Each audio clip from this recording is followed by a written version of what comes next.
Et moi, on m'a dit, bah voilà, on voudrait créer le personnage d'un mec un peu taré qui fera bouffer de la merde aux gens.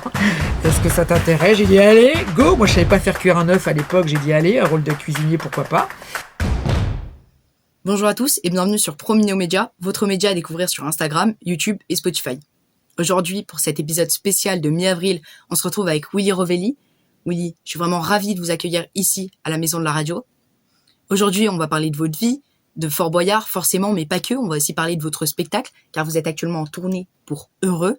Et on fera ça d'une manière assez particulière. On vous a préparé un petit jeu de cartes, ça s'intitule À 15 ans, et qui vous replongera directement dans votre adolescence. Vous allez voir, ça va être vraiment spécial. Donc restez bien avec nous jusqu'au bout pour tout découvrir.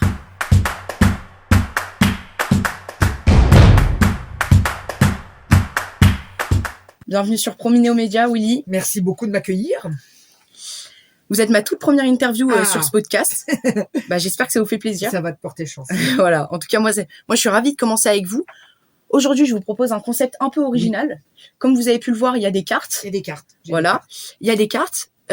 Sur chaque carte, il est écrit à 15 ans, suivi d'une petite phrase. Okay. Vous allez devoir compléter avec vos émotions, vos anecdotes, vos souvenirs. Bref, tout ce qui vous revient en tête. Ok. Vous êtes prêts? Ok, je suis prêt. Eh bien, let's go. Piochez la première carte. Alors, j'y vais. Première carte, tic. Voilà. À 15 ans, j'écoutais plutôt musique, c'est ça la question, c'est ça? Plutôt musique? Plutôt musique. Ouais, moi, je suis très, très fan de Michael Jackson. Voilà. Ok. C'est d'ailleurs le premier concert que j'ai vu. Alors, j'avais pas 15 ans, mais j'avais 13 ans. Bon, allez, c'était presque pareil. Et le premier concert que j'ai vu, c'était Michael Jackson. Voilà. Oh, non, toi, ça te dit rien. C'est quand même un concert extraordinaire. Oui, mais Michael voilà, Jackson, mais toi, bon, voilà, évidemment, ça te parle plus, mais voilà, moi, c'était mon premier concert et du coup, j'écoutais beaucoup Michael Jackson et j'écoute toujours beaucoup Michael Jackson. Il était en France, le premier concert? C'était en Suisse, à Lausanne, parce que moi, j'habitais en Haute-Savoie, à Annecy, donc c'était à côté, et donc j'avais gagné 2 places sur une radio locale. Oh, incroyable! Qui offrait des places, c'est la première fois que je jouais, je crois que c'est l'une des rares fois où j'ai joué d'ailleurs, parce qu'après, moi, les 3-4 fois où j'ai joué au loto, je gagne jamais. Mais là, j'ai appelé et bim, on m'a dit OK, bravo. Et donc, du coup, voilà, j'y suis allée, j'étais tout devant. Ça devait être hyper impressionnant. C'était pas mal. C'est pas mal de démarrer sa vie de concert. C'était quoi ton premier concert, toi? Moi, mon premier concert, c'était Angèle. Mais c'est pas mal. À l'Arena de Poitiers. C'est pas mal. Écoute, l'Arena de Poitiers, le Stade de Lausanne, Angèle, voilà. Michael Jackson, c'est la même chose. Et puis, c'était le premier concert de l'Arena, c'était l'inauguration, donc c'était parfait. Bravo. Tu verras que tu t'en souviendras toute ta vie. J'espère. Et est-ce que vous écoutez un peu de musique française? Pas beaucoup. Je suis pas très cool. Enfin, en fait, ce que j'aime bien dans les chansons anglo-saxonnes, on va dire, c'est que comme je comprends pas tout, mais c'est pas grave. Je préfère pas tout comprendre. Tu vois, j'aime bien les mélodies et parce que parfois les chansons françaises, pas tout le temps, mais parfois tu sais les paroles c'est un peu bon. C'est un peu je t'aime, tu m'aimes plus, on s'aime plus, reviens-moi, je t'en supplie. Bon voilà, ça me gave un peu. Mais voilà, donc je préfère ne pas tout comprendre ce que j'écoute. Est-ce que vous avez une playlist spéciale que vous écoutez avant de monter sur scène, avant votre spectacle par exemple? Non, mais en revanche, les gens qui viennent me voir le savent. Quand le public rentre dans la salle, il y a toujours de la musique. Bon, voilà. Okay.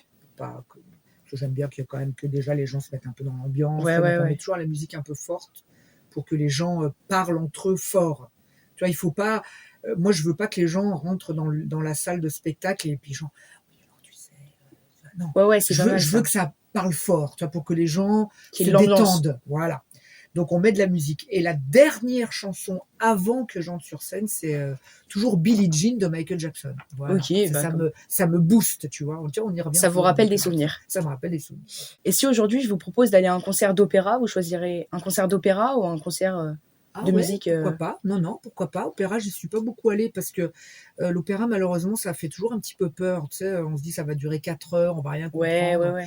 Mais pourquoi pas? Ouais, pourquoi pas? Opéra, allez. En plus, moi, avec la voix que j'ai, je peux tout faire. Hein. Je peux te faire des la. Voilà. Allez, opéra. Moi, je sais que, par exemple, la musique, ça me dépend vraiment de mes goûts. Ouais, ça dépend du mood du moment, quoi. Il y a des moments t'as envie, des moments t'as pas. Voilà, quand je travaille, j'écoute du reggae. Tu travailles avec de la musique? Ouais. Moi, je peux pas. Ouais. Mince. Donc, tu travailles avec du reggae. Très bien. Peut-être écoutes un peu de tout, j'ai l'impression. J'écoute un peu de tout. J'ai pas mal de musique dans ma playlist. Sauf Jacques Brel, apparemment. Sauf Jacques Brel, oui, malheureusement. Mais ma mère écoute beaucoup Jacques Brel. Eh ben, on embrasse ta mère. On embrasse la maman de Sacha. Je vous en prie, vous pouvez piocher une autre carte. Allez, carte suivante. À 15 ans, je voulais devenir... Ah bah, je voulais devenir ce que je fais aujourd'hui. Hein. Je voulais devenir... moi, je crois que dès l'âge de 4 ans, je voulais faire du... C'était un peu confus quand j'étais tout petit parce que je voulais faire à la fois du théâtre, après je voulais faire de la télé, je voulais à la fois présenter le journal de 20 heures, je voulais être comédien, faire des films, je voulais chanter. Voilà, c'était très confus. Je voulais un petit peu tout faire. Je voulais faire du spectacle, en fait. Voilà, je voulais faire du spectacle. Parce qu'actuellement, vous êtes humoriste, vous avez votre spectacle qui s'intitule Heureux, et vous êtes chroniqueur aussi radio pour France Bleu. Ouais. On y est d'ailleurs ici. Ouais. Est-ce que vous pouvez me dire comment vous en êtes arrivé à ce métier d'humoriste? Alors, le métier d'humoriste, c'est arrivé un petit peu tard. Moi, j'ai commencé par la radio d'abord. Ça, c'était vraiment mon premier métier. Okay. J'ai fait un stage. J'avais 17 ans quand j'ai démarré à la radio. Je suis montée à Paris tout seul, un petit peu comme tu as fait aujourd'hui, en prenant le train. Et puis, je voulais faire de la radio absolument parce que j'étais passionnée de radio. Et je suis allée dans une radio qui s'appelle Énergie, où j'ai amené un CV. Puis on m'a dit, bon, bah, on n'a pas besoin de toi, au revoir. Mais la chance que j'ai eue, c'est que j'y suis allée, je crois, un mois avant Noël. Okay. Et donc, on m'a rappelé un mois après en me disant, bah, écoute, on va peut-être avoir besoin de quelqu'un pour répondre au téléphone le soir de Noël, mais c'est pas payé ni rien. J'ai dit, bah, très bien, je n'ai pas besoin d'argent, je suis tellement milliardaire, j'ai besoin de rien. Mais j'ai dit, allez, allons-y, voilà. Donc, c'était pas très intéressant comme boulot, ni pas payé, tu vois, mais je m'étais dit, il faut que j'accepte parce qu'au moins, j'aurais un pied dans l'univers. Ouais, c'est une belle expérience aussi. Voilà. Et j'ai eu raison parce qu'après, j'ai fait des rencontres qui ont fait que bah, je devais venir une soirée à Énergie. Finalement, j'y suis restée 1 an et demi. Après, j'ai été payée. Après, j'ai fait un travail un petit peu plus qui était plus dans mes passions, on va dire. Mais voilà. Mais ça a démarré par la radio. Après, la télé est arrivée et après, le one man est arrivé bien après tout ça parce que j'ai eu très peur d'en faire. Voilà, j'avais un peu peur de monter sur scène, quoi. Je me suis un peu dégonflée pendant de nombreuses années. Okay. Donc voilà. Donc si j'ai un conseil à te donner, ne te dégonfle pas, jamais. Ok. Bon. Parce que vous avez fait diverses apparitions en tant que chroniqueur. Oui. Du coup, comme vous le disiez, vous avez été chez Julien Courbet, sur France 2, j'ai démarré avec lui, sur RMC, sur TF1. Et puis de 2001 à 2005, vous avez été chroniqueur sur France Inter. À ce moment-là, qu'est-ce qui vous a attiré plus dans le monde de la radio qu'autre chose? Alors c'était pas forcément à ce moment-là, mais en tout cas ce que j'aime bien dans la radio, bon alors maintenant ça a un peu changé depuis quelques années parce que maintenant les radios sont filmées. Donc bon. Mais avant j'aimais bien le côté un peu mystérieux du truc, tu vois. On avait de la chance de parler à des millions de gens et puis avec la voix.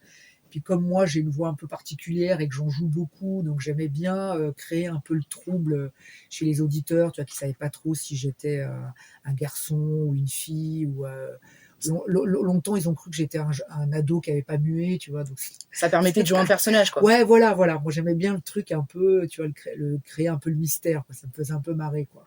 Bon, maintenant, tout est filmé, et puis maintenant, les gens me connaissent peut-être aussi à travers la télé, donc il y a moins de mystère, mais parfois, j'ai encore des gens qui se posent des questions, et j'aime bien ça, tu vois.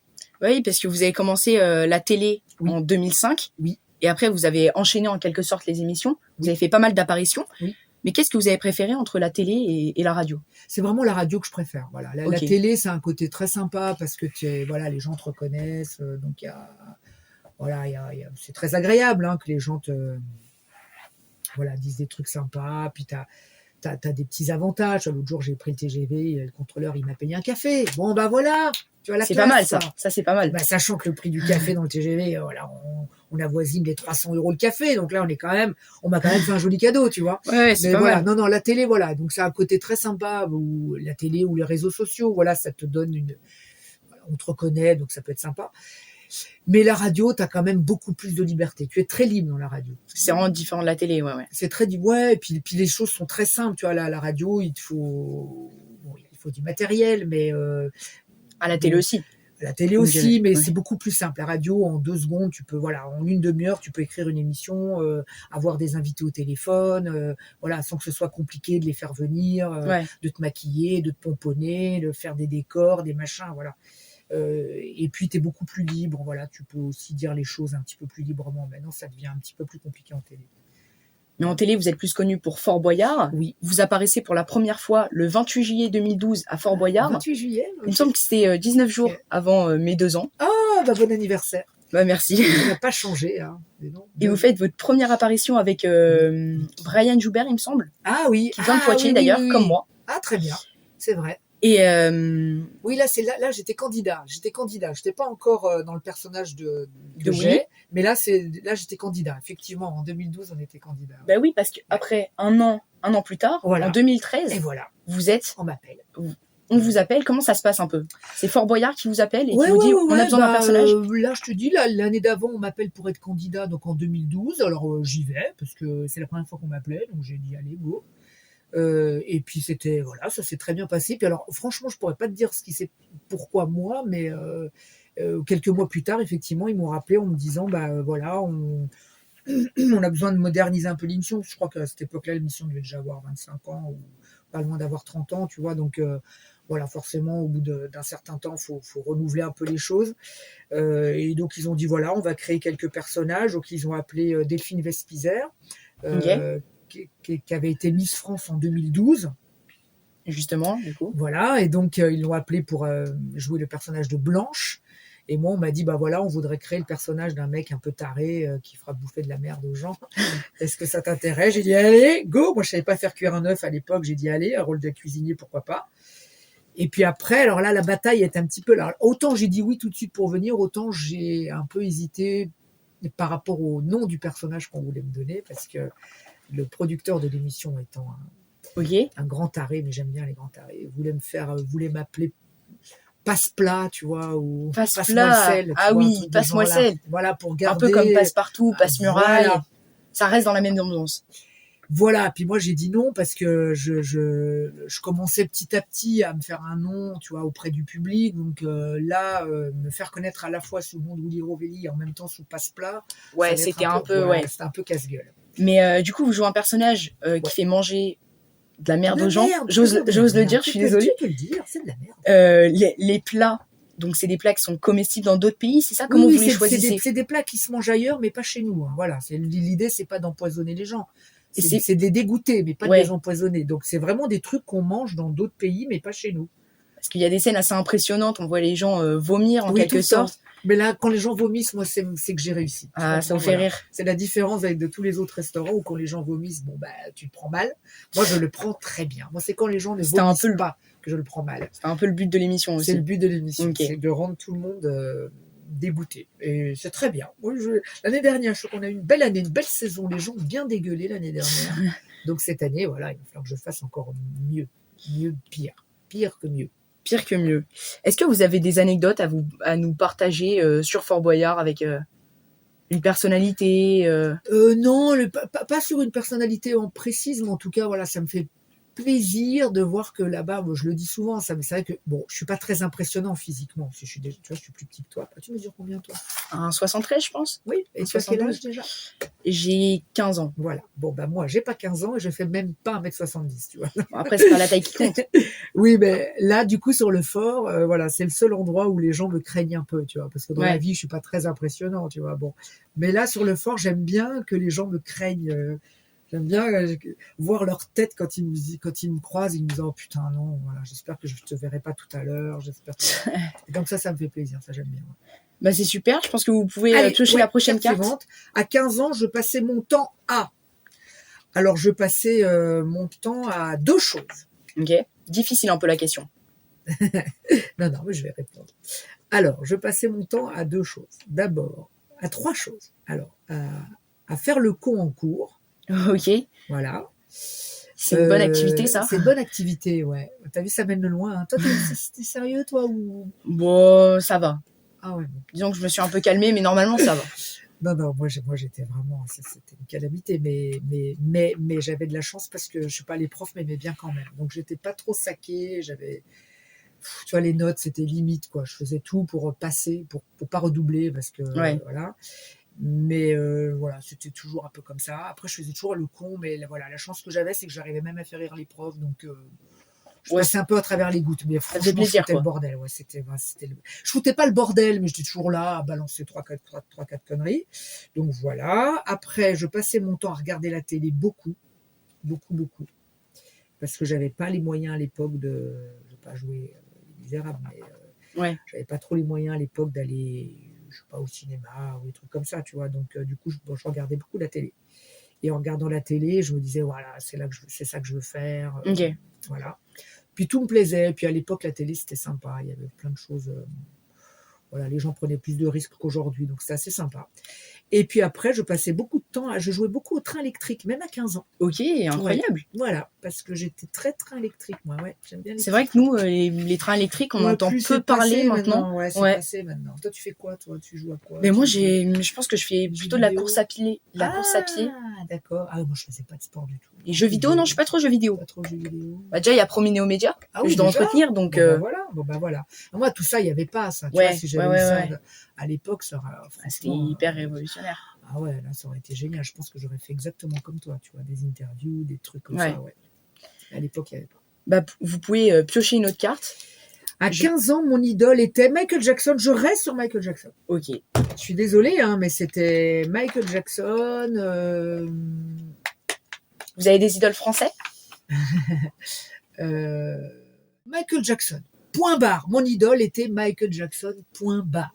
Et est-ce qu'il y a des personnes quand même que vous admirez et que vous avez pu rencontrer sur l'émission, par exemple? Oui, non, bah après, il y a plein de gens comme ça. Moi, je regardais beaucoup Thierry Ardisson, par exemple. J'aimais bien, voilà. Donc, j'ai eu la chance de le voir plusieurs fois, tu vois. À Fort Boyard?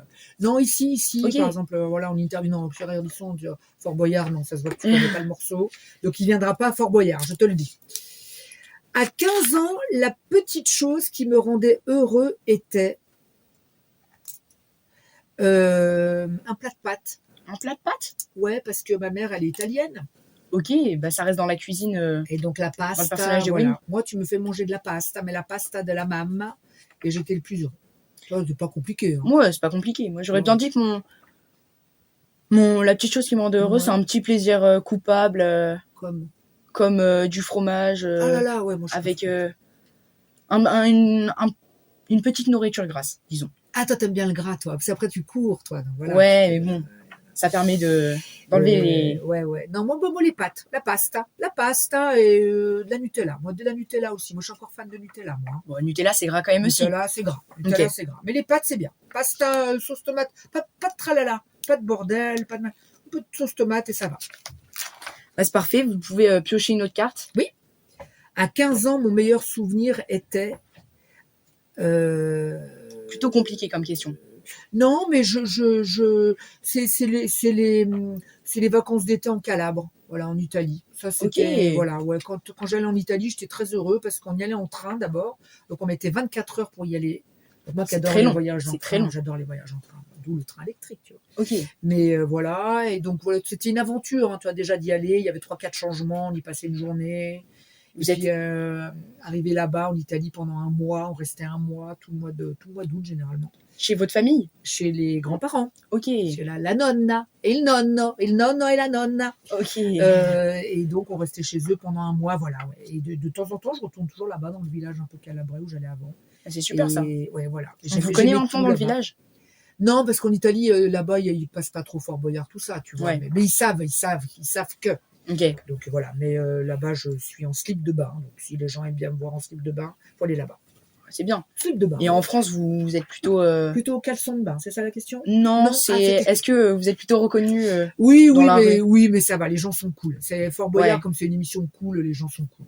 Et puis, comme l'émission est regardée en plus par les petits, les grands, les grands-parents, les intergénérationnelle. Voilà. Donc les gens sont hyper cool avec moi, ils sont très sympas. Moi, par exemple, avant de faire l'interview, j'avais vu que tout le monde connaissait Fort Boyard et connaissait votre personnage, Winnie. Je suis un peu un culte. Tu es très ému de me voir, je suppose. Oui, bien sûr, forcément. Je pense parce que je suis ton personnage préféré, évidemment. Dans Fort Boyard, oui. Vous pouvez piocher une autre carte, je vous en prie. À 15 ans, j'avais peur de... j'avais peur de... tu veux dire une vraie peur, peur physique ou pas forcément, comme vous voulez. Parce que par exemple, qu'est-ce que j'avais peur de quoi? Je suis pas très peureux, mais Non, non, non, Pas forcément de peur? non, pas forcément de peur. Vous aviez peur de la mort ou pas? Ah oui, non. Non, Ok. toujours pas d'ailleurs. Moi, je sais que des fois, j'y pense, même si je suis encore jeune, hein, mais bon. Oui. Non, non, non. Bah non, de toute façon, il faudra y passer un jour. Hein, voilà, bon. Non, non, mais je pense pas trop à ça, de toute façon. Voilà, Et est-ce que vous aviez peur la première fois que vous êtes monté sur scène pour votre spectacle qui Ah oui, s'appelait, ça, ouais. Non, non. Alors en revanche, j'ai toujours eu. Là, j'ai toujours peur aujourd'hui quand je vais sur scène. J'ai toujours Ok. peur. Voilà. Non, mais j'y vais toujours pas. Autant faire une émission de radio, ça va. Autant faire une émission de télé, ça va. Autant le one man, ouais, c'est très particulier hein, parce qu'on se met vraiment à poil pendant 1 heure et demie devant les gens. Donc c'est assez violent. Ouais. C'est encore assez violent. Ouais. vous aviez fait 3 spectacles, c'est ça? Vous avez Ouais. fait. J'ai fait 3 spectacles jusqu'à présent. Enfin, j'avais fait William Grand, William encore plus grand. Après, j'ai commencé à faire un one man qui s'appelait N'ayez pas peur, que malheureusement on a arrêté parce que c'était pendant le Covid. Donc, Ah mince. Projet avorté. Mais là, vous avez un autre spectacle, Là, c'est le nouveau qui s'appelle Heureux. Et pourquoi heureux? Je ne sais pas. Parce que tu sais, en écrivant, j'ai posé un peu la question à tous mes potes en disant t'es heureux dans la vie, t'es heureux. Et puis tu sais que c'est une question difficile, toi, t'es heureux. Bah oui, je suis heureux. Évidemment, être là avec vous, je suis heureux. T'es très heureux. Donc tes parents t'ont laissé partir tout seul, donc. Oui, mais après, ça pose pas de soucis. J'ai fait 3 mois en Allemagne seul. Mais qu'est-ce que t'allais dans une faire famille en d'accueil. Allemagne mais qu'est-ce que t'allais foutre en Allemagne Un séjour linguistique. Ah là là là là, parce que tu parles allemand. Un peu. Disons que j'ai perdu, mais un peu. Ah, mais c'est rude l'allemand, non? C'est un peu compliqué. Ouais, vous parlez italien? Bah oui, italien c'est beau, non? Italien c'est beau, c'est vrai. L'espagnol c'est beau, mais c'est un peu plus facile que l'allemand, je pense. L'allemand c'est. Ouais. Bon ben Après, voilà, c'est une belle langue quand même. C'est bien, alors quand j'écrivais heureux, je disais à mes copains, est-ce que t'es heureux? C'est une question qui est compliquée hein, quand même. Hein. Ouais, j'avais vu. Passer un certain temps, c'est compliqué. Toi, t'es encore jeune, là, t'es encore insouciant. Mais dès que tu commenceras à payer des impôts, à payer un loyer, à payer tes courses. J'avais vu une étude. Les Français, ils sont pas du tout. Voilà.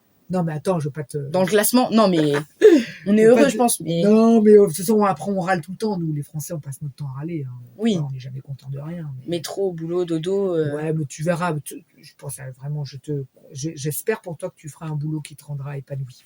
Bah, journaliste, ça me rend. C'est journaliste que tu veux faire? Bah oui, c'est pour ça que je suis là aujourd'hui. Ah, pour ça que t'es là. Je m'entraîne, disons.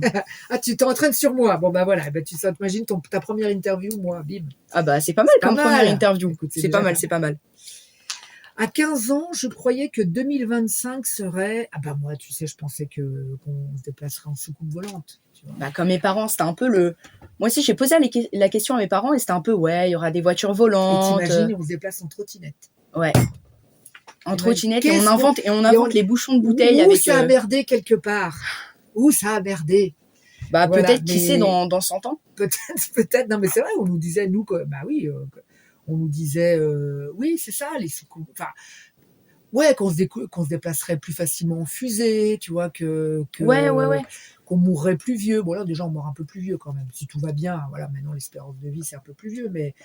Après, en soi, les voitures volantes, ça révolutionne pas tant que ça. Ouais. C'est juste un peu quand on parle futuriste, on parle voiture volante, on parle. Ouais, non, c'est parfois le progrès. Bon, voilà. Ouais. Bon, enfin, écoute, voilà, pas te démoraliser, hein, mon pauvre chéri. Et vous auriez dit quoi à vous, adolescent? Ah, bah non, moi, je voulais réussir. Alors, tu sais, réussir, ça veut rien dire. Hein. Réussir, ça veut rien et tout dire. Ça veut rien dire et tout dire. Réussir sa vie, c'est pas l'argent, c'est pas la notoriété, c'est pas tout ça. C'est juste d'être content de se lever le matin. Et disant, c'est super, je vais faire un truc que j'aime. Voilà. Quand tu as réussi ça, c'est cool. Mais après, ça peut être réussir même... c'est de se lever le matin en étant content de se lever. Voilà. Après, ça peut être soit parce que tu as réussi dans ton boulot, soit parce que tu as réussi dans ta sphère privée.